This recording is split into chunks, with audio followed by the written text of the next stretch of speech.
இந்த முகத்துவார மாற்றுவாய் வெட்டுகிறார்கள் தானே! இது வந்து ஏன் வெட்டுகிறார்கள்? இந்த விடயத்திலிருந்து ஆரம்பிப்போம்.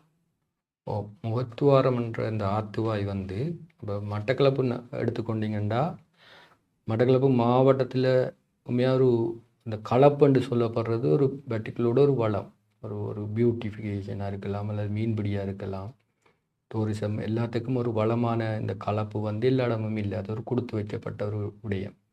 ஆகவே இந்த கலப்பில் வந்து அதில் கொள்ளளவு அந்த நீர் பிடித்து வச்சிருக்கிற தன்மை அதிகரிக்கிற நேரம் அந்த மூத்துவாரம் வெட்டாத பட்சத்தில் விவசாயிகளுக்கும் அதே நேரம் மக்களுக்கும் பாரிய வெள்ள அனர்த்தங்கள் வெள்ள பாதிப்புகள் ஏற்படுவது தான் இந்த மூத்துவாரம் வெட்டுவதற்கான காரணம்.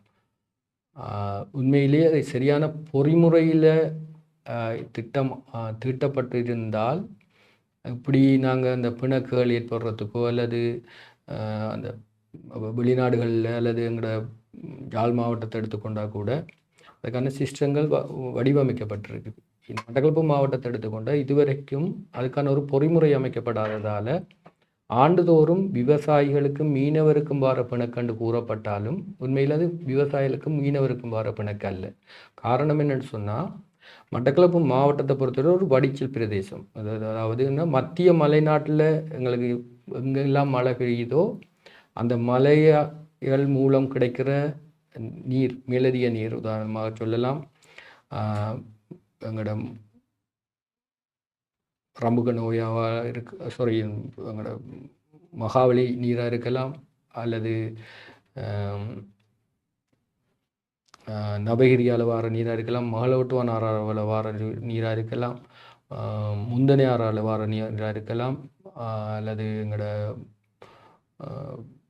நவைரி குளத்துக்குள்ளே வந்து வார நீரும், பட்டிப்பளை ஆறால் வார நீர், மாதுரோயாவில் வார நீர் எல்லாமே வந்து வடிச்சல் மட்டக்களப்பு தான் இருக்குது. அது மட்டும் இல்லை, அம்பாறை மாவட்டத்தில் வெள்ளம் ஏற்பட்டால் கூட கிட்டங்கியால் ஊடறுத்து வார நீரும் சரியான முறையில் கல்லாறு முகத்துவாரம் இல்லாததால் அந்த நீரை முழுமையான வடிச்சலும் மட்டக்களப்பு முகத்துவாரமாக தான் இருக்குது. அவை மட்டக்களப்பில் பெய்கிற மழையை மாத்திரம் வைத்து கொண்டு முத்துவாரம் வெட்டப்படுறது தீர்மானிக்க இயலாத ஒரு நிலை இங்கு காணப்படுது.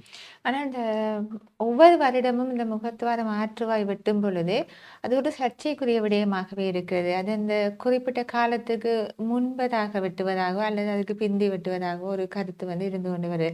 இது ஏன் இவ்வாறான ஒரு நிலை இருக்கிறது? இந்த வாவீர நான் நினைக்கிறேன் இதில் துறைநிலாவணையிலிருந்து பங்குடாவளி வரைக்கும் கிட்டத்தட்ட 56 கிலோமீட்டர் வாவி மட்டக்களப்பில் காணப்படுது. இந்த வாவி ஆரம்ப காலங்களில் 1980 காலங்களில் லேண்ட் யூஸ் மேப்பை பார்த்தா அதில் அந்த கரைச்சி என்று சொல்லப்படுற நிறைய நிலங்கள் நீரை கொள்ளளவு பிடித்து வைத்திருந்து வெள்ளம் ஏற்பட்ட பிறகு மூத்துவாரத்தால் அகற்றுறதுக்குரிய சந்தர்ப்பங்கள் எல்லாம் அந்த இருந்தது. ஆனால் சனம் குடியாற்றம் அதிகரிக்கிற பட்சத்தில் அந்த காணிகள் எல்லாம் அகற்றப்பட்டு, அது மாத்திரமில்லை, காத்தாங்குடி, ஏறாவூர், மட்டக்களப்பு நகரில் கிட்டத்தட்ட 13 ஏக்கருக்கும் மேற்பட்ட, நினைக்கிறேன் 13க்கும் 15 ஏக்கருக்கும் மேற்பட்ட கலப்பு இன்றைக்கு நிரப்பப்பட்டிருக்குது.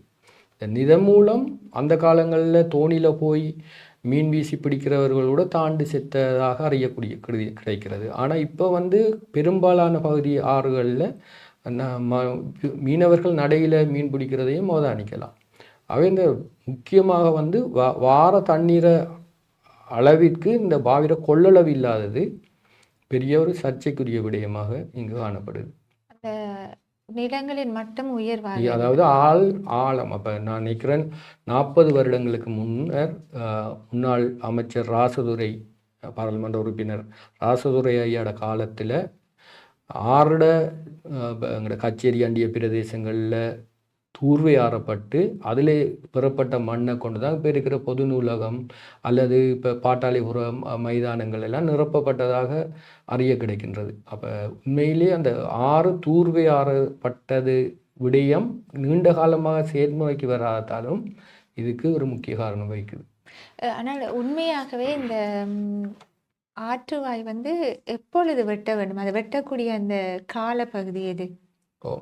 நீர்மட்டம் அதிகரிக்கின்ற பட்சத்தில் உண்மையாக நிலத்தடி நீர் இந்த சூழல் இதெல்லாம் பார்க்கக்குள்ள ஆத்துவாய் எடுத்தோன்னே வெட்டுறதால உண்மையாக நிலத்தடி நீர் பிரச்சனை ஒன்று ஏற்படுது. அது நிறைய ஒரு விமர்சனத்துக்கு வருது. அது உண்மையாக நாங்களும் விவசாயிகளாக ஏற்றுக்கொள்கிறோம். ஆனால் எங்களோட விவசாயத்தை பொறுத்தவரையில் கிட்டத்தட்ட 12,000 ஏக்கர் காணிகள் இந்த கலப்பு அண்டிய பிரதேசமாக வாகரிலிருந்து துறநிலாவணை வரைக்கும் இருக்குது. இந்த 12,000 ஏக்கர் காணிகளுக்கு உரிய விவசாயிகள் ஒரு வருடம் அவங்களோட செய்கிற நெச்சையை தான் அவங்களோட ஒரு வருடத்துக்கான சாப்பாடு. அப்போ அவங்க அதுக்கு முதலிட்டவர்கள். அவங்க ஒவ்வொரு ஏக்கருக்கும் முதலீடு செய்து பெறப்பட்ட காணிகள். அந்த காலங்களில் அந்த காணிகளை பாதுகாக்கிறதுக்காக வெள்ளைக்காரண்ட காலங்களில் மெஷினரி, பெரிய ஹெவி மெஷினரியோ தொழில்நுட்பமும் இல்லாத பட்சத்திலையும் குழி எடுத்து அந்த மண்ணை சுமந்து 2 உப்பு தடுப்பு அணைக்கட்டுகள் கட்டப்பட்டதாக கூறப்படுகிறது. அந்த உப்பு தட்டுகளும் சரியான முறையில் பராமரிக்கப்படாததும் இன்றைக்கு எதிர்நோக்கிற ஒரு பிரச்சனை. ஆகவே இந்த முக்கியமாக விவசாயிகளை பொறுத்தவரை அவரோட முதலீடு கிட்டத்தட்ட நான் நினைக்கிறேன் ஒரு 10 தொடக்கம் 12 கோடி ரூபா 15 கோடி ரூபா வெள்ளத்தால் பாதிக்கப்படுறதாக அவங்க ஒரு வருஷத்தில் இழக்கிறாங்க. அதே மாதிரி பார்த்திங்கன்னா இந்த பராமரிப்புகளோ இந்த லெகுன் மேனேஜ்மெண்ட் சரியாக நடக்காததால் கடந்த 8 வருடங்களாக நினைக்கிறேன் முந்தனை ஆறு திட்டம்னு சொல்லி 2016ஆம் ஆண்டு ஆரம்பிக்கப்பட்ட திட்டம் கடந்த 3 அரசாங்கங்கள் அதை சரியான முறையில் நடைமுறைக்கு கொண்டு வரதால் அந்த முந்தனையாரால் வார தண்ணி மேலதிக தண்ணி 77 வீதமான வெள்ள பாதிப்பை மட்டக்களப்பு மாவட்டத்துக்கு ஏற்படுத்துது. அந்த வெள்ள பாதிப்புகள் அது மட்டுமில்லை, எங்களோட உனிச்சை நீர்ப்பாசன குளத்தை எடுத்துக்கொண்டால் அந்த குளத்தில் 55,000 ஏக்கர் அடி தண்ணி தான் அதில் கொள்ளளவு. ஆனால் அதில் 5 மடங்கு 6 மடங்கு தண்ணி, கிட்டத்தட்ட 3 லட்சத்துக்கு மேற்பட்ட ஏக்கர் அடி தண்ணி ஒவ்வொரு முறையும் அதிலிருந்து வெளியேறுது. அது வீணாக இந்த ஆற்றுகள் கூட கடலை செல்றது தான் வழக்கம். ஆகவே இதுகளுக்கான சரியான மாற்று திட்டங்கள் இப்போ முந்தனையாறு நினைக்கிற இந்த அரசாங்கத்தின் காலத்தில் 2024 காசு ஒதுக்கப்பட்டிருந்தாலும் அது எந்த ஒரு செலவும் செய்யலை. 25ல் ஒதுக்கப்பட்ட காசு கூட 10 மில்லியன் தான் செலவழிக்கப்பட்டது 100 மில்லியனில். இந்த அரசாங்கமும் 50 மில்லியன் அந்த ஆய்வுகளை மேற்கொள்கிறதுக்கு, அது டிசைன் செய்கிறதுக்கு ஒதுக்கப்பட்டிருக்கு. இதுக்குரிய முழு நிதியுதவியும் ஃப்ரெஞ்ச் ஏஎஃப்டின்னு சொல்லப்படுற ஃப்ரெஞ்ச் நிதி நிறுவனமும் யூரோப்பியன் யூனியன் ஒரு மானியத்தையும் கொடுக்க இருக்குது. இதன் மூலம் கிட்டத்தட்ட நாங்கள் 12,000 ஏக்கர் மேலதிகமாக 13,000 ஏக்கர் காணிகளை மேலதிகமாக வயல் செய்யக்கூடிய 2 போகங்கள் அல்லது 3 போகங்கள் செய்யக்கூடிய காணி வரும். மட்டக்களப்பு மாவட்டத்தில் தான் இலங்கையிலே 40 வீதமான நீர்ப்பாசன காணிகளை கொண்ட மாவட்டமாக இருக்குது. 60 வீதம் மழையை நம்பி செய்கிற மாவட்டம். அதுகளை அதிகரிக்கிற பட்சத்தில் அதே மாதிரி உணிச்சக்குளத்துக்கு மேலேயும் ஒரு குளம் அமைக்கக்கூடிய வசதிகள் வார நேரம் இந்த வேஸ்ட் ஆகிற தண்ணியை நாங்கள் சேவ் பண்ணி விவசாயத்துக்கு பாவிக்கலாம். இந்த ஆற்றுவாயை வெட்டுவது தொடர்பான முடிவு யாரால் எடுக்கப்படுகிறது ஒவ்வொரு வருடமும்? என்னென்னு சொன்னால் கடந்த காலங்களில் அது அபிவிருத்தி குழு கூட்டத்தில் அந்த முடிவுகள் எடுக்கப்பட்டு விவசாயிகளோ அல்லது மீனவர்களுடையவோ அவர்களுடைய சம்மதம் இல்லாமல் அவர்களுடைய விருப்பத்திற்கு வெட்டுவதாக ஒரு குற்றச்சாட்டு இருந்து தொடர்ச்சியாக. இப்போ இந்த முடிவு யார் எடுக்க வேண்டும்? இதில் என்னென்னா இந்த ஒரு குழப்பமான மக்கள் மத்தியில் ஒரு விழிப்பு ஏற்படணும். என்னென்னா மீனவர்களை பொறுத்தவரையில் மீனவர்கள் 2-3 வகையான மீனவர்கள் இருக்கிறாங்க. ஆழ்கடலுக்கு படகுகளில் செல்கிறவங்க இருக்கிறாங்க, கரையோர மீன் பிடிக்கிறார்கள் இருக்கிறாங்க. இப்படியான வகையில் இந்த மீனவர்களும் விவசாயிகளையும் இணைத்து சம்பந்தப்பட்ட திணைக்களங்கள் எல்லாம் இணைந்து கச்சேரியில் மோத்துவாரம் வெட்டுறது சம்பந்தமான ஒரு கூட்டம் நடைபெறும். இந்த கூட்டத்தில் சகல தரப்பினரும் பங்கு பெற்றலுடன் தான் இந்த இது தீர்மானிக்கப்படும். என்னென்னா மீனவரில் 2 பகுதி இருந்தவங்க குழுக்களாக இருக்கிறதால ஆழ்கடலுக்கு மீனுக்கு செல்றவங்க அவங்களுக்கு எந்த நேரம் மோத்துவாரம் திறந்திருக்கணும். ஏன்னா அதில் திறந்து அது அடைக்கப்படுற பட்சத்தில் அது மண் மூடி அடைக்கப்படுற பட்சத்தில் அவங்க ஒரு நாளைக்கு ஒரு படகை கடலுக்கு கொண்டு செல்றதுக்கும் கலப்பு ஊடாக இந்த பாரோட்டுக்கு வாரத்துக்கும் ஒரு நாளைக்கு ஒரு படகு 2,000 ரூபா செலவழிக்க வேண்டியிருக்கு. அந்த 2,000 ரூபா செலவழிக்கிறத அதை இழுத்து கொடுக்கறதுக்கு வேலையாட்கள் அமர்த்தப்பட்டவர்களுக்கு நிலைப்பாடு ஆத்துவாய் வெட்டக்கூடாது. அதே நேரம் ஆழ்கடல் படகுகளில் போய் மீன் பிடிப்பவர்கள் ஆத்துவாய் வெட்டி இருக்கணும். அது குறிப்பிட்ட காலத்துக்குள்ள அடைக்காம ஒரு நீண்ட கால கேப்பில் அந்த இது மண் மூடக்கூடாதுன்றது அவங்களோட நிலப்பாடு. அப்போ அவங்களோட இது வந்து ஒரு மேட்டு பிரதேசத்தில் ஒரு தூரமான இதில் வெட்டி அது ஆத்துவாயை திறந்து விட்டால் தான் வார ப்ரெஷரில் அது தோண்டப்பட்டு அந்த ஆத்துவாய் அகலமாக்கப்படுற பட்சத்தில் கெதியில் அந்த மண் மூடாதுன்றது அவங்களோட நிலப்பாடு. கரையோர மீனவர்கள் பொறுத்தவரையில் இப்போ அண்மையில் என்ன நடக்குதுன்னு சொன்னால், இந்த கயல் மீன் என்று சொல்கிற மீன் பிடிக்கிறதுக்காக அது சீசனல் ஆற்றை வளைச்சி கம்போல நாட்டி வலையை கட்டுவாங்க. வலையை கட்டிட்டு ஒரு பக்கம் மட்டும் அதை ஓப்பனாக வச்சுட்டு அதில் நிறைய மீன் பிடிக்கிற மீனவர்கள் ஆத்துவாயை நேரத்தோட வெட்டுறது விரும்ப மாட்டாங்க. அதே இதில் இப்போ கலப்பு 56 கிலோமீட்டர் கலப்புலையும் இந்த டைமில் ஒரு சொறி அந்த ஜெலிஃபிஷ்ன்ற அந்த சொறி முட்டைன்னு சொல்லப்படுறது பெறுகிறதால அது வலையில் சிக்கி மீனவர்களுக்கு ஒரு பிரச்சனையை ஏற்படுத்துது மீன்பிடிப்பவர்களுக்கு. அவர்கள் சொல்வார்கள் ஆத்துவாய் வெட்டி தண்ணி ஓடினா தான் மீன் பிடிக்கலாம் கலப்புகள். அப்படி பலதரப்பட்ட இதுக்கும் ஒரு சரியான பொறிமுறை அமைக்கப்படாதது தான் நான் ஆரம்பத்தில் அதாவது என்னென்ன இந்த அபிவிருத்தியும் ஒரு காரணம். சரியான சமுதிர கோட்ட அடிப்படையில் கான்கள் வடிகான்கள் அமைக்கப்படாதது, காணி ஆறுகள் ஃபில் பண்ணப்பட்டிருக்குது. அதே மாதிரி கரைச்சியாக இருந்த இனங்கள் சில இடங்களில் முதல் நீர் தேங்கி நிற்கிறதுக்கு அந்த ஆமச்சோறு மடுகன்னு சொல்லுவாங்க.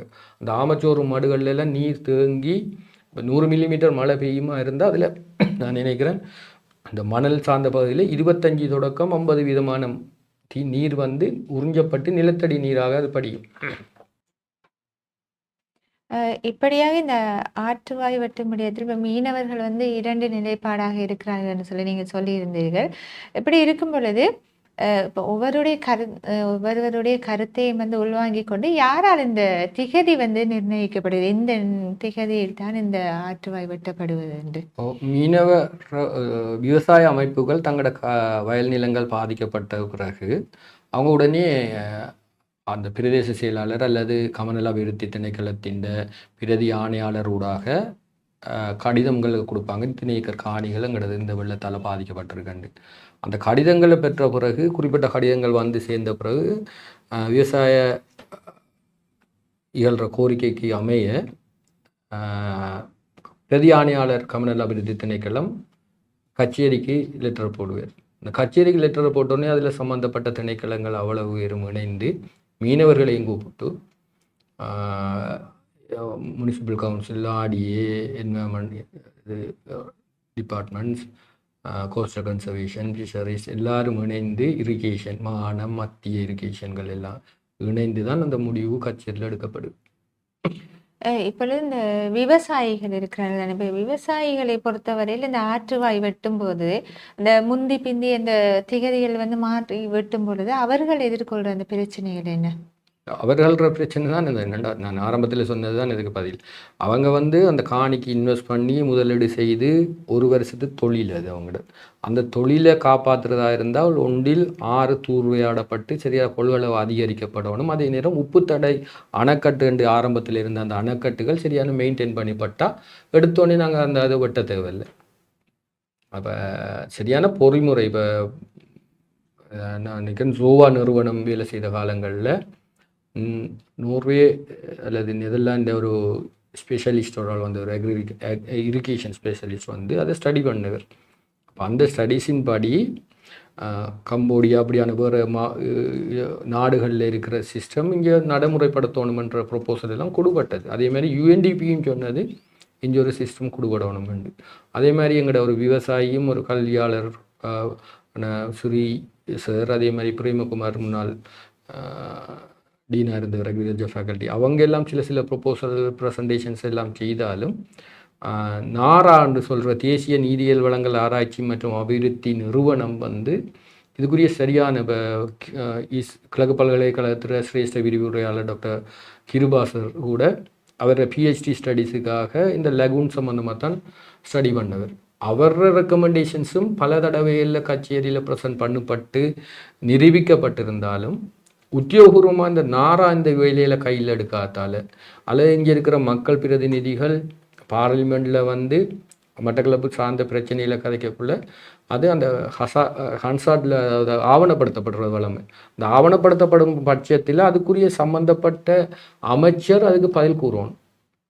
அப்ப அதுக்கு ஆல்டர்னேட்டிவ் என்னன்றது கூறணும். அவ்வாறான விடயங்கள் அதே போன்று முதல் வந்து பட்ஜெட் முன்மொழிவுகள் செய்ய முதல் நினைக்கிறேன் ஏசியா ஃபவுண்டேஷன் இருந்த காலங்களில் இங்கே வந்து எங்களோட மட்டக்களப்பு மாவட்ட வர்த்தக கைத்தொழில் விவசாய சம்மேளனது கூட வருவாங்க. மட்டக்களப்பு மாவட்டத்தில் முக்கிய தேவை என்ன ப்ரையோரிட்டைஸ் பண்ணுறீங்கன்னு கேட்டு. அப்போ அந்த காலங்களுக்கும் இப்போயும் வித்தியாசமாக இருக்குது. இப்போ நாங்கள் உண்மையாக ஒன்றில் இது சம்பந்தப்பட்ட திணைக்களங்கள், மாவட்ட செயலகம், பாராளுமன்ற உறுப்பினர்கள் இணைந்து பட்ஜெட் ப்ரொபோசலுக்கு முதலே தங்களோட முன்மொழிவுகளை கொடுக்க வேணும். அதாவது இப்போ பிறகுதான் அறிஞ்சோம். நாங்கள் இந்த முறை கூட நாங்களும் சில முன்மொழிகள் 12-13 ப்ரொபோசல்ஸ் வச்சிருக்கிறோம். ஆனால் அது பேப்பரில் கால் பண்ணப்பட்ட விடயம் கூட உங்களுக்கு தெரியாது. அப்போ இனி வரும் 2027 பட்ஜெட்டுக்கு ப்ரொபோசல்ஸை வந்து டிஸ்ட்ரிக்ட் லெவலில் இருந்து சரியான திட்டங்களை வரையறுக்கப்பட்டு கொடுத்தா தான் இப்போ இதுவரையில் ஒரு குறிப்பிட்ட திட்டம் என்று சொல்லி குறிப்பிட்ட மாவட்டத்தையோ அல்லது பிரதேசத்தையோ சொல்லி பட்ஜெட் ப்ரொபோசல் நடக்கிறதில்ல. இந்த என்பிபி அரசாங்கத்திற காலத்தில் முந்தனைய 6 திட்டம் என்று சொல்லப்பட்டு நிதி ஒதுக்கப்பட்டிருக்கு. கிரான் பாலம், அது மட்டும் இல்லை பொண்டுகல் சீனை பாலங்களை ஃபீஸிபிலிட்டி ஸ்டடிஸுக்கண்டெல்லாம் 500 மில்லியன் ஒதுக்கி இருக்கிறாங்க. அப்போ இப்போ வந்து இது வந்து விவசாயிகள் கொடுத்த ப்ரெஷர், நீண்ட கால அவங்களோட முயற்சியின் மூலம் சம்மந்தப்பட்ட சில பொலிட்டிஷியன்ஸும் சப்போர்ட் பண்ணதால் இந்த முறை பேர் குறிப்பிட்டு பட்ஜெட் ப்ரொபோசல்ஸில் நிதி ஒதுக்கப்பட்ட மாதிரி இந்த 36 விடையும் நிச்சயமாக 2027 ப்ரொபோசல்லையாவது சேர்க்கப்படணும்ன்றது தான் எங்களோட ஒரு ஆதங்கமாக இருக்குது. அதேபோல் இந்த மட்டக்களப்பு மாவட்டத்தை பொறுத்தவரையில் இந்த ஆறுகள், தோணாக்கள் இவற்றை வந்து அடிப்படையாக கொண்டு இந்த தொழில் முயற்சிகள், மீன் வளர்ப்பு, இறால் வளர்ப்பு இந்த மாதிரியான விடயங்கள் முன்னெடுக்கப்படும் பொழுது குறிப்பாக அந்த விடயங்கள் வந்து முன்னெடுக்கப்பட்டாலும் அது நடைமுறைப்படுத்தப்படுவதில்லை. இதனால் வந்து இந்த ஆறுகளுக்கு வந்து அந்த இயற்கை வளங்கள் பாதிக்கப்படுகிறதுன்னு சொல்லி ஒரு கருத்தும் இருக்கிறது. இது தொடர்பாக உங்களுடைய கருத்து என்ன? மேலே நீங்கள் தோணான்ற ஒரு விஷயத்தை குறிப்பிட்டிருந்தீங்க. மட்டக்களப்பு மாவட்டத்தில் ஆரம்ப காலங்களில் 56 தோணாக்கள் இருந்திருக்கு. அந்த தோணாக்கள் ஊடாகத்தான் இந்த நீர் வந்து இலேசாக வடிகிற இது. ஆனால் இன்றைக்கு பார்த்தீங்கன்னா அந்த எல்லாம் என்க்ரோச் பண்ணப்பட்டு 16 தோணாக்கள் தான் உரிய முறையில் நீர் வடியக்கூடிய வகையில் இருக்குது. மற்றதெல்லாம் பிடிபட்டுட்டு. அதே போல் இந்த நீங்கள் சொன்ன இயற்கை வளங்கள்ன்றதில் முக்கியமாக வந்து மட்டக்களப்பு லகூன் வந்து உலகத்தில் ஒரு பிரசித்திய ஒரு எல்லா இடமும் அப்படியான ஒரு வளம் இல்லை. இந்த வளத்தை பயன்படுத்தி இப்போ கேரளா மாதிரி படகு வீடுகள் அவ்வாறான இதுகள் செய்து ஒரு டூரிசம் செக்டரை டெவலப் பண்ணுறது கூட இந்த மீனவர்களும் இந்த கடல் ஆற்று வளத்தை கலப்பை சரியாக மேக்சிமம் யூட்டிலைஸ் பண்ணுறதும் இல்லை. இந்த டூரிசம் டெவலப்மெண்ட்டுக்கு அதை படகு வீடுக்கோ இதுக்கோ விடுறதுக்கும் ஒரு தடையாக இருக்காங்க, தங்களுக்கு மீன் பிடிக்கலான்னு சொல்லி. ஆனால் இப்போ நவீனமாக இப்போ முதலெல்லாம் பெட்ரோல் அல்லது மண்ணெண்ணெய், டீசலில் வந்த என்ஜின்கள் மூலம் சில சுற்றுச்சூழல் பாதிப்புகள், இயற்கையான பாதிப்புகள் அந்த கலப்புகளுக்கு ஏற்படலாம் என்ற ஒரு வியூகம் இருந்தது. ஆனால் இப்போ சூரிய மின்கலத்தில், சோலார் சிஸ்டத்தில் கூட இந்த படகு வீடுகள் அமைக்கப்படுகிறது. ஆகவே நிச்சயமாக எங்களோட மட்டக்களப்போட பொருளாதாரம் அபிவிருத்தி செய்யணுமெண்டா மீன்பிடியை மட்டும் தங்கி எங்களோட கலப்புகளை பயன்படுத்தாமல் சுற்றுலாத்துறைக்கு என்னென்னு பார்த்தீங்கன்னா, நீங்கள் வார டூரிஸ்ட் வந்து நிலாவளிக்கு வருவாங்க, அங்கே நின்று பாசுக்கூடாவில் நிற்பாங்க. மட்டக்களப்பில் 2-3 ஆக்டிவிட்டீஸ் அவங்க ஒரு நாளாந்தம் தங்களோட பொழுதுபோக்குகளை கழிக்கக்கூடிய மாதிரி இருந்தால் அவங்களும் இங்கே ஸ்டே பண்ணி மேலதிகமான பொருளாதாரம் அவங்களுக்கு இருக்கும். இல்லாட்டி என்ன செய்வாங்க, வந்தோடனே பாசுக்கூடாவில் நின்றுட்டு அருகம்பைக்கு போகிறது தான் பழமையாக இருக்குது. அது மாத்திரம் இல்லை, மட்டக்களப்பில் ஆரம்பங்களில் இருந்த மீன் வகைகளில் 58 வகையான மீன் இனங்கள் இப்போ இல்லைன்னு சொல்கிறாங்க. இதுகளெல்லாம் இந்த இயற்கையோட சம்மந்தப்பட்ட இந்த இதுகளுக்குரிய பொறிமுறைகள் இல்லாததான் காரணம். நான் நினைக்கிறேன் இப்போ இதை மீனவர்களிடமிருந்து எதிர்ப்பு வருகிறேன்னு சொன்னால் இதற்கான சரியான தெளிவுபடுத்தல் அவர்களுக்கு இல்லாமல் இருக்கலாம். இல்லை, மீனவர்களை பொறுத்தவரையில் மட்டக்களப்பு மாவட்டத்தில் இப்போயும் விவசாயிகளண்டா இப்போ இன்னோவேட்டிவாக கொஞ்சம் இப்போ ஒரு தொழில்நுட்ப ரீதியான மாற்றங்களை வந்தாலும் மீனவர்கள் மத்தியில் அது இல்லை. அதுக்கு என்ன காரணம்? நினைக்கிறேன் அந்த சம்மந்தப்பட்ட திணைக்களம் அதுக்குரிய சரியான வேலையை செய்கிறதா அல்லது மீனவர்களுக்கு ஒரு விழிப்பிருந்து இப்போ விவசாயிகளை பொறுத்தவரையில் விவசாயிகளோட சார்ந்த திணைக்களங்கள் செய்ய வைக்கிறதுல விவசாயிகள் ஒரு அழுத்தம் உங்களை கொடுக்குற ஒரு குழுக்களாக செயற்படுறோம். ஆனால் மீனவர்கள் மத்தியில் இப்போ மாவட்ட மட்டத்திலேயும் சரி அந்த எந்த கூட்டங்கள் நடந்தாலும் அவங்களோட அமைப்புகளை சார்ந்த பிரதிநிதித்துவம் அங்கே இருக்கான்னு பார்த்தா இல்லை. அது சில இடங்களில் சில திணைக்களங்கள் அவங்களோட வளர்ச்சியை விரும்பாமலும் இருக்கலாம். ஆனால் அதில் பங்களிப்பு அவங்களோட பங்குபற்றல் மிகவும் குறைவுன்றது ஒரு கவலைக்குரிய விடயமாக இருக்குது. ஆமாம், நீங்கள் இப்போ சொன்ன விடயத்தில் ஒரு விடயம் நாங்கள் குறிப்பிடலாம். உண்மையாகவே இந்த விவசாய திணைக்களங்கள், விவசாய அமைப்புகள் இந்த விவசாயத்தில் புதிய முறைகளை கையாளுறாங்க. புதிய விடயங்களை அறிமுகப்படுத்துறாங்க. அந்த மாதிரியான ஒரு செயற்பாடு உண்மையாகவே மீனவ சமூகத்தில் இல்லை. இது இதுக்கு என்ன காரணம்னு நீங்க நினைக்கிறீங்க? இப்ப எங்களுக்கு விவசாயிகள் எடுத்துக்கொண்டா நெற்செய்கை 6 மாதத்துக்கு ஒரு தொழில். வருஷத்துல 2 தரம் தான் செய்யலாம். அதை சரியா செய்து சரியான முறையில் லாபம் ஈட்டாத பட்சத்தில் மட்டக்களப்பு மாவட்டத்தை எடுத்துக்கொண்டா கிட்டத்தட்ட 65 தொடக்கம் 70% நேரடியாகவும் மறைமுகமாகவும் விவசாய துறையில் ஈடுபடுறார்கள். அப்போ எங்களுக்கு அந்த அதை சரியான முறையில் பயன்படுத்தணுமென்ற தேடல் இருக்குது, விவசாய மத்தியில் இருக்கிறது, மீனவர்களில் இல்லை. இப்போ மீனவர்கள் சில வேளை 5 லட்சம் 3 லட்சம் உழைக்கிற மீனவர்களும் இருக்கிறாங்க. அது ஒரு சீசனல் இதாக இருந்துட்டு அதை மேலும் எப்படி அதிகரிக்கலாம் என்ற இதை பார்த்தா ஆழ்கடல் மீன்பிடி எடுத்துக்கொண்டா நான் நினைக்கிறேன் மட்டக்களப்பு மாவட்டத்தில் கிட்டத்தட்ட 139 கிலோமீட்டர் பரப்பளவு கொண்ட கடல் வளம் இருந்தாலும் அதில் அண்மையில் அறிஞன் 59 கிலோமீட்டர் பரப்பு தான் மட்டக்களப்பு மாவட்டம் பயன்படுத்துவதாக கடல் வளத்தை. அப்போ சரியாக மட்டக்களப்பு இப்போ சில வேளை மன்னார்லேருந்து மீன் வருது மட்டக்களப்பு. அப்போ உண்மையாக ஃபோர்மலி நடித்த மீனும் எங்களோட மக்கள் மத்தியில் சாப்பிட வேண்டிய ஒரு கட்டாயம் சில கடந்த காலங்களில் ஏற்பட்டது. அந்த மார்க்கெட்டுக்குள்ளே போனால் அந்த இளையான் இந்த கொசு வைக்காத மீனை பார்த்தா அது என்ன காரணம் என்று பார்த்தா அதில் ஃபோர்மலின் இருக்கலாம். அப்போ உண்மையாக அந்த மட்டக்களப்பு மாவட்டத்து கடலும் அதை கலப்பும் சரியான முறையில் பயன்படுத்தப்படுதா, மீனவர்களுக்கு அது சென்றடையுதா, அல்லது அது மூலம் ஏனைய தொழில்கள் டூரிசம் ஊடாக அபிவிருத்தி செய்யப்படுதான்றது கேள்விக்குறி. இப்போ அண்மையில் பார்த்தா டூரிசம் டெவலப்மெண்ட்டுக்குன்னு சொல்லி பெரிய ஒரு தொகை ஒதுக்கப்பட்டிருந்தது. ஆனால் அந்த தொகையில் பார்த்தா ஒரு 7 வேலை திட்டங்கள் வந்திருந்தது. 7 வேலை திட்டங்களில் மார்பிள் பீச் ட்ரிங்கோ தவிர மற்றதெல்லாம் காத்தாங்குடியில் போட்டிருந்தாங்க. நான் இதாக குறையா சொல்லலை, ஆனால் காத்தாங்குடியில் போடுற அளவுக்கு அவங்க விழிப்படைஞ்சி ப்ரொப்போசல்ஸ் போடுற அளவுக்கு ஏனைய பிரதேச செயலங்களில் உள்ள அந்த செக்டர் டெவலப்மெண்ட் இல்லாததான் அதுக்கு காரணம். அப்படியான துறைகள் வார நேரம் முன்னைய அரசாங்கத்தில் காலத்தில் செந்தில் தொண்டமான் முதலமைச்சராக இருக்கக்குள்ள ஆளுநராக இருக்கக்குள்ள படகு வீடு கட்டுறது கண்டு அடிக்கல் நாட்டப்பட்டது. உண்மையாக தேவையான ஒன்று இது. ஆனால் கடைசியாக பார்த்தா மீனவர்கள் எதிர்ப்பு காரணமாக அது கைவிடப்படுது. அப்போ மீனவர்களுக்கு மீன் பிடிக்கிற ஏரியாவை விட்டு படகு வீடு செல்றதுக்கு ஒரு லைனையோ அல்லது மீனவர்கள் நேரங்களை தவிர்த்து ஏனைய நேரங்களில் படகு வீடு மூவ் பண்ணக்கூடிய ஒரு சிஸ்டத்தையோ கொண்டு இந்த வளம் சரியான முறையில் பயன்படுத்தப்படணும்ன்றது முக்கிய விடயம். இப்போ நீங்கள் சொல்வது போன்ற இந்த படகு வீடு சம்பந்தமான, அதாவது மட்டக்களப்பு மாவட்டத்தில் இருக்கும் நீர்நிலைகளை பயன்படுத்தி அந்த சுற்றுலாத்துறை அபிவிருத்தி செய்யும் அந்த விடயத்தில் மீனவர்களுக்கு என்ன விதமான பாதிப்பு இருக்கிறது? அவங்க எதிர்பார்க்குற அவங்களுக்கு ஒரு பிள்ளையான அபிப்பிராயம் போகுது என்னென்னா, முதல் டீசல் என்ஜினோ அல்லது மண்ணெண்ணெய் என்ஜினோ பாவிக்கக்குள்ள அந்த என்ஜின் சத்தத்துலேயோ அந்த வைப்ரேஷன்லேயோ அந்த மீன் கலைஞ்சிரும்ன்ற ஒரு இது இருக்குது.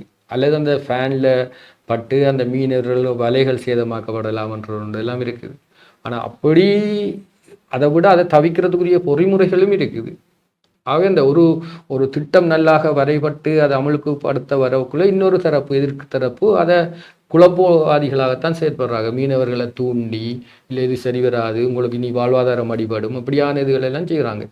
வேறு இடங்களில் மட்டக்களப்பில் நடைமுறைக்கு வந்தது. ஆனால் தொடர்ச்சியான ஒரு ஒரு சஸ்டைனபிள் இருக்கான்னு எனக்கு தெரியா. கேஜ் கல்ச்சர்னு சொல்லி ஆற்றுல அல்லது பிரதேசத்திலே அந்த மிதக்கிற நெட்டுகள் மூலம் விரல்களை போட்டு மீன் வளர்த்தவங்க, கொடுவா மீன் வளர்த்தவங்க. அதெல்லாம் தொடர்ச்சியாக நடக்கல. அப்போ மீனவருக்கு அப்படியான ஒரு மேலதிகமான ஒரு வருமானத்தை ஈட்டுறது ஊடாக அவங்களுக்கு ஒரு டைம் ஃப்ரேமை கொடுக்கலாம். இந்த டைமில் நீங்கள் அநேகமான மீனவர்கள் இரவுல மீன் பிடிக்கிறார்களா இருந்தால் அப்போ பகலில் அந்த படகு விட நாங்கள் ஓட செய்யலாம். அப்படி சரியா நிறைய உண்மையாக இது வடக்கு மாநிலத்தை எடுத்துக்கொண்டு எங்கிட்ட பார்த்தா இவ்வளோ அபிவிருத்திகள் நடக்குது.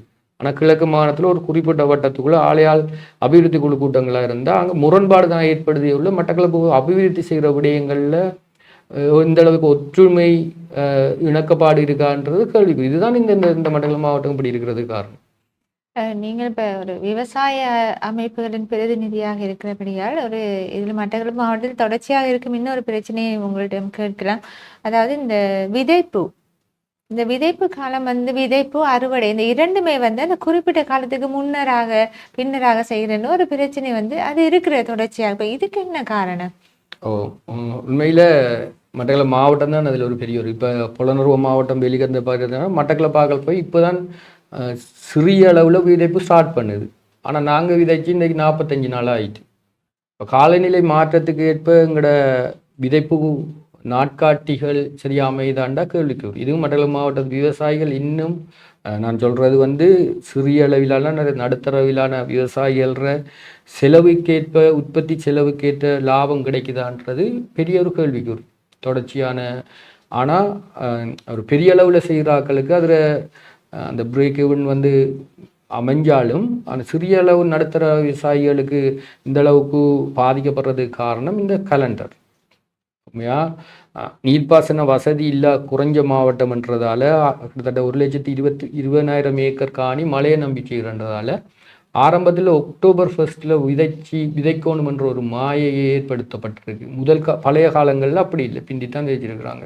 ஆனால் எங்களை பொறுத்தவரையில் இப்போ உனிச்சக்குளம் குடிநீர் என்ற போர்வையில் மட்டுப்படுத்தப்பட்ட சில டிவிஷன்ஸுக்கு தான் தண்ணி வழங்குற ஒரு ஒப்பந்தம் செய்யப்பட்டது. அதுவும் முன்னாள் அமைச்சர் இருந்த கருணாமான் அவர காலங்களில் விவசாயிகளுக்கு அழுத்தங்களை கொடுத்து தான் அந்த ஒப்பந்தம் செய்கிறதுக்கு வழிவகுத்தது. அந்த குடிநீர் என்ற போர்வையில் சகல தேவைகளுக்கும் மட்டக்களப்பு மாவட்டம் பூராக இப்போது நீர் வழங்குறதால அந்த மட்டக்களப்பு மாவட்டத்தில் இருக்கிற விவசாய செய்கைக்குரிய நாட்காட்டி மாறினதும் அதுக்கு ஒரு காரணம். என்னென்னா பிந்திர பட்சத்தில் தண்ணிலா போயிடும் அல்லது வெயில் அடிக்கிற நேரம் ஆவியாகிற வீதம் கூட இருக்கும் என்ற ஒரு திணிப்பு விவசாயிகள் தான் டேட் எடுக்கிறாங்கன்றது திணைக்களங்கள் சொன்னாலும் திணைக்கள மட்டத்திலிருந்து அந்த திணிப்பு போகுது.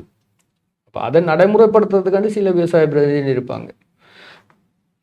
அதுதான் அதுல என்னன்னு சொன்னா, இப்போ நீங்க சொல்வது போன்ற அந்த நாட்காட்டியிலிருந்து குறிப்பிடப்படும் அந்த திகதியை ஒரு பகுதி விவசாயிகள் ஏற்றுக்கொள்கிறார்கள், ஒரு பகுதியினர் எதிர்த்து அதுக்கு மாறாக விதைப்போ அறுவடை செய்கிறார்கள். அப்படின்னு சொன்னா இந்த ஏற்றுக்கொள்கிறவர்கள் என்ன அடிப்படையில் அதை நடைமுறைப்படுத்துகிறார்கள்? உண்மையான பிரச்சனைன்னு சொன்னால் இந்த மட்டக்களப்பு மாவட்டத்தில் இந்த காலநிலை மாற்றத்துக்கு பிறகு ஆரம்பத்தில் எங்கட பருவ பேச்சு மழையை நீங்கள் பார்த்தா அக்டோபரில் ஸ்டார்ட் பண்ணிடும். ஆனால் இப்போ கடந்த காலங்களில் 2-3 வருடங்களாக வானிலை எதிர்வுகூறல்கள் சரியாக இருக்குது. இத்தனை அமுக்கங்கள் வருமெண்டா அது சரியாக நடக்குது. அப்போ அந்த எதிர்வுகூறலை கவனிக்காமல் இப்போ 11ஆம் மாதம் நடுப்பகுதியில் தான் எங்கட பருவ பேச்சு மழை ஆரம்பிக்குது. ஆனால் ஆரம்பத்தில் அக்டோபர் தொடங்குறதெல்லாம் இருந்தது. இப்போ பின்னுக்கு போக போக நாங்களும் பின்னோக்கி வரணும். இப்போ பாருங்கள், இப்போ 11ஆம் மாதம் நடுப்பகுதியில் ஆரம்பித்த இந்த பருவ பேச்சு மழை பிப்ரவரி வரைக்கும் இருக்குமென்றாங்க. அந்த எதிர்கூறலை நியாயப்படுத்துறதாக எங்கட இந்த விரதங்கள், சைவ சமயத்து விரதங்கள், மற்றது தைப்பூசம் பிந்தி வருது, தை மாதத்தில் வாரது, அந்த விநாயகர் காப்பு, திருவாதிரை, இந்த இதெல்லாம் பார்த்தா அது சில சரியாக அமையலாம்ன்ற ஒரு பயம் இருக்குது. நிச்சயமாக இந்த முறை கிட்டத்தட்ட விதைச்சி 3 கிழமை அல்லது ஒரு 20-21 நாள் வந்து சரியான மழை இல்லாமல் விவசாயிகள் பாதிக்கப்பட்டு பயிர வளர்ச்சி சரியாக கொண்டு இருக்கு. உரிய முறைக்கு எண்ணெய் அடிக்கலாம், உரிய முறைக்கு உரம் இடையலாம். ஆனால் அது மற்ற உணிச்சியை பொறுத்தவரையில் உணிச்ச குளத்தில் தண்ணி இல்லாட்டி கிட்டத்தட்ட ஒரு 15,000 ஏக்கர் காணி அடிபடும். இந்த முறை உணிச்சக்குளம் தண்ணி மட்டக்களப்பு மாவட்டம் பூரா குடிநீர் என்ற போர்வையில் தண்ணி வழங்குறதால தண்ணி இருக்கல. குறிப்பிட்ட அளவு தண்ணி ஒரு குறிப்பிட்ட அவங்களோட நீர்ப்பாசன காணிகளுக்கு வழங்கப்பட்டாலும் 2வது தண்ணி கொடுக்கல. என்னன்னு சொன்னால் 8.5 அடிக்கு மேலே நீர் குறைமா இருந்தால் நீர்வளங்கள் சபை வந்து அதுக்குரிய பொறிமுறை இல்லை அவங்கள்ட்ட. அந்த அவங்க ஃபில்டர் பண்ணுற தண்ணியை வந்து ஃபில்டர் பண்ணக்கூடிய அந்த ஃபில்டர் இல்லாதால 8.5 அடிக்கு மேலே தண்ணி எடுக்கலான்றாங்க. அப்போ மணக்கும் அந்த தண்ணியன்று. அப்போ அந்த தண்ணி எடுக்கலான்றதை பயந்து விவசாயிகளுக்கும் இல்லை அந்த தண்ணி, குடிநீருக்கும் இல்லாத நிலையில் அது ஒரு டெப்த் வாட்டராக இருக்குது. அப்போ அதே நேரம் உணிச்ச குளத்தை விட ஏனைய குளங்கள் வாகனேரியா இருக்கலாம், நவகிரியா இருக்கலாம், அல்லது எங்களோட கித்துள் ரூபமாக இருக்கலாம். அந்த குளங்களில் தண்ணி இல்லாத பட்சத்தில் ஏனைய குளங்கள்ல இருந்து பொக்கட் டேங்காக தண்ணியை கொடுக்கறதுக்குரிய வசதி இருக்கு. அப்போ உணிச்ச குளத்துக்கு மேலேயும் மகளோட்டாங்குளம் என்ற இது கட்டுப்படுமா இருந்தால் உனிச்ச குளத்தில் தண்ணி இல்லாட்டியும் உனிச்ச குளத்திலிருந்து 5-6 மடங்கு தண்ணி வெளியேறதையும் குறைக்கலாம். தண்ணி இல்லாத பட்சத்தில் அந்த குளங்கள்ல இருந்தும் தண்ணி எடுக்கலாம். இப்பொழுது இந்த முகத்துவாரம் பெற்ற பிரச்சனையில் வந்து குறிப்பா ஒவ்வொரு வருடமும் இந்த பிரச்சனை வரும்போது சொல்லுவாங்க. இப்ப அம்பாறை மாவட்டத்தில் இருக்கும் இந்த கிட்டங்கி ஆறு போன்ற அந்த ஆறுகள் நிரம்புவதால் அதனால் கூட இங்கு அழுத்தங்கள் பிரயோகிக்கப்படுவதாக. இப்ப அங்கு நடைபெறும் இந்த விடயங்கள் இங்கு ஆற்றுவாய் வெட்டுவதற்கு ஒரு காரணமாக இருக்கிறதா? நிச்சயமாக என்னன்னு சொன்னால் இந்த முறையும் அம்பாறை மாவட்டத்திலிருந்து வந்த ஒரு கடிதமும் ஒரு அழுத்தம். ஆனால் உண்மையாக விவசாயிகள் பாதிக்கப்பட்ட விவசாயிகள் நாங்களும் தான் கொண்டு நாங்கள் ஆற வெட்டணுமெண்டு. ஆனால் ஊழல் சம்பந்தமானதை பார்க்கக்குள்ள நிலத்தடி நீர் என்ற விடயம் உண்மையாக ஒரு அச்சுறுத்தல், ஒரு பாதிப்பு. அதுக்கு அரசாங்கம் தான் எங்களுக்குரிய பொறிமுறை. அதுக்காக நாங்கள் ஆத்துவாய் வெட்டாமல் எங்களோட காணிகளை சேதமாக்குறதுக்கோ உப்பால் பாதிக்கப்படுறதுக்கோ நாங்கள் தயாரில்லை. அப்போ அரசாங்கம் உரிய பொறிமுறையோட அமைக்கும் பட்சத்தில் தான் எதிர்காலத்தில் எடுத்தோனி ஆத்துவாயை வெட்டாமல் குறிப்பிட்ட அளவு நீர் வந்த உறவு வெட்டுறதுக்குரிய ஆயத்தங்களை செய்யக்கூடிய மாதிரி இருக்கும். இப்பொழுது நீங்கள் மட்டக்களப்பு மாவட்டத்தின் ஒரு விவசாய பிரதிநிதியாக இருக்கிறீர்கள். கடந்த காலங்களில் இருந்த அரசாங்கங்களுக்கும் இந்த அரசாங்கத்திற்கும் விவசாயிகளுக்கு கிடைக்கும் நன்மைகள் ஒப்பீட்டளவில் இந்த அரசாங்கத்தில் விவசாயிகள் வந்து நன்மையை பெறுகிறார்களா? குறிப்பாக மட்டக்களப்பு மாவட்டத்தில். மட்டக்களப்பு மாவட்டத்தை பொறுத்தவரையில் முக்கியமான ஒரு விவசாய மாவட்டம். கடந்த காலங்களில் இருந்ததை விட இந்த அரசாங்கம் சகலதிலேயும் ஒரு வித்தியாசமான ஒரு செயற்பாடாக இருக்குது. பொருளாதார வளர்ச்சி என்னென்னா நான் நினைக்கிறேன், எங்களோட பொருளாதாரத்திலிருந்து மீள்றதுக்குரிய அடிப்படை திட்டமிடல்கள் சரியாக நடக்குது. அந்த வகையில் உண்மையாக எங்களோட கித்துல் ரூபம் திட்டத்தை எடுத்துக்கொண்டா கிட்டத்தட்ட இந்த கித்துல் ரூபம் சரியான முறையில் செய்யப்பட்டிருந்த அந்த 2026 9 வருடங்களுக்கு பிறகுதான் அதுக்குரிய ஆயத்தங்கள் நடக்குது.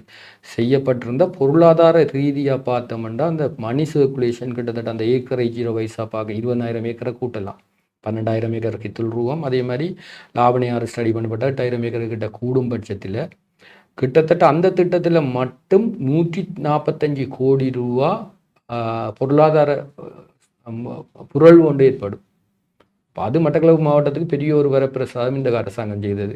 அது மட்டும் இல்லை 77% வெள்ளம் வாரத்தை கூட அது குறைக்கும். அப்போ கம்பன்சேஷன் கொடுக்குற இந்த நட்டகடுகளில் கிட்டத்தட்ட நான் ஆரம்பத்தில் ஒரு மாதிரி இது வரைக்கும் 171 கோடி ரூபா 8 வருஷத்துக்குள்ளே கொடுத்துருக்கேன்டா அதுவும் குறைய போகுது. அதை விட கட்டுமானங்கள் பாறைகள் எல்லாம் நிறைய பாதிப்புக்குள்ளாகிறதெல்லாம் இந்த 77% வெள்ளம். அப்போ விவசாயிகளுக்கு நேரடியான அபிவிருத்தியையும் சென்றடையுது. அதே நேரத்தில் எங்களோட ஏனைய கட்டுமானங்களுக்கு இழக்கப்படுற இழப்புகள் நட்டகடுகள் கூட ஒரு மாற்றத்தை கொண்டு வரும். அது மட்டும் இல்லை இந்த அரசாங்கம் வந்த காலங்களில் விவசாயிகளோட தொடர்போடு இருக்கிறாங்க. அந்த தேசிய மக்கள் சக்தியோட பலம் அவங்களோட விவசாய முன்னணிகள் புலனறுவையில் மிகவும் சிறப்பாக செயற்படுறாங்க. அப்போ அந்த விவசாய முன்னணிகள் இருந்து வந்த நிறைய பிரச்சனைகள் ஆண்டாண்டு தோறும் அவங்க எதிர்கொண்ட பிரச்சனைகள் அவங்க எதிர்கட்சியாக இருந்த காலங்களில் கூட பல தடவைகளில் மட்டக்களப்புக்கு வார நேரம் எங்களோட விவசாய பிரதிநிதிகளை சந்திப்பாங்க. அவங்களுக்கு அன்றைக்கு இருந்து இன்றைக்கு வரைக்கும் அவங்களுக்கு தெரியும் மட்டக்களப்பு மாவட்ட விவசாயிகள் நோக்கிற பிரச்சனைகள். அந்த வகையில் இப்போ கண்டியனாறு குளம்ன்றது ஒரு சின்ன ஒரு குளமாக இருக்குது. பல கோரிக்கைகள் விடப்பட்டும் இதுவரையில் செய்யப்படலை. இந்த கண்டியனாறு குளம் செய்யப்படுமா இருந்தால் மேலதிகமாக இன்னொரு 8,000-10,000 ஏக்கர் செய்யலாம். அப்போ 40% இருக்கிற நீர்ப்பாசன காணிகள் இந்த என்பிபி அரசாங்கத்துற காலத்தில் நான் நினைக்கிறேன் ஒரு 55% 60% சென்றடைகிறதுக்குரிய ஒரு வழி இருக்குது. என்னென்னா அவங்களோட இணைப்பாளருக்கு சகல அதிகாரமையும் கொடுத்துருக்குறாங்க. என்பிபி திலகநாதனை இங்கே இணைப்பாளராக போட்டிருக்காங்க. அவங்களுக்கு ஒரு அமைச்சியில் எடுக்கிற முடிவுகளும் மட்டக்களப்பு மாவட்டத்தில் முன்மொழியை சொல்லி அதிகாரம் கொடுக்கப்பட்டிருக்கிறாங்க. அண்மையில் நகவரி திட்டத்துக்கு ஒரு நிகழ்வுக்கு வந்த நீர்ப்பாசன அமைச்சர் விவசாய அமைச்சரே கூறியிருந்தார். அப்போ அவர் விவசாயிகளோட ஒரு தொடர்போடு இருக்கிறதால நான் நினைக்கிறேன் எதிர்காலத்தில் இந்த நீர்ப்பாசன திட்டங்கள் ஒரு அபிவிருத்தி அடையலாம். அதே வேளையில் எங்களோட கரடியனாறு பண்ணை ஒரு கிழக்கு மாகாணத்துக்கே ஒரு வளம், அது ஒரு ரிசர்ச் சென்டர். அதுக்கு அதை மேக்சிமம் அப்படி யூட்டிலைஸ் பண்ணலாம். அதே மாதிரி கரடியனாறு விதை உற்பத்தி பண்ணைக்கு காசு ஒதுக்கியிருக்கிறார்கள், அதை ஸ்டோர் வசதிகளை ஏற்படுத்துறதுக்கு. அதே மாதிரி ஒரு நெல் சுத்திகரிப்பு மெஷின்களை அமைக்கிறதுக்கெல்லாம். அதே மாதிரி பவுனரியில் ஒரு ட்ரையர் பூட்டுறதுக்குரிய ஏற்பாடுகள் நடக்குது. விவசாயிகளுக்கு ஒரு வித்தியாசமான ஒரு அரசாங்கமாக தான் நாங்கள் பார்க்குறோம். சுமூகமான நிலை நிலை இருக்குன்னு இருக்குது. சொல்லுவீர்கள். நிச்சயமாக இந்த முகத்துவாரம் வெட்டுவது தொடர்பான ஒரு தெளிவுபடுத்தலான ஒரு கலந்துரையாடலாக இது இருக்கும் என்று நம்புகிறேன். எங்களுடைய அழைப்பை ஏற்று இங்கு வந்து நீங்கள் எவ்வளவு விடயத்தையும் தெரிவித்திருந்தீர்கள். அதுக்கு நன்றிகள். தேங்க்யூ. நன்றி. மீண்டும் மற்றொரு நேர்காணலில் சந்திப்போம். அதுவரை நன்றி, வணக்கம்.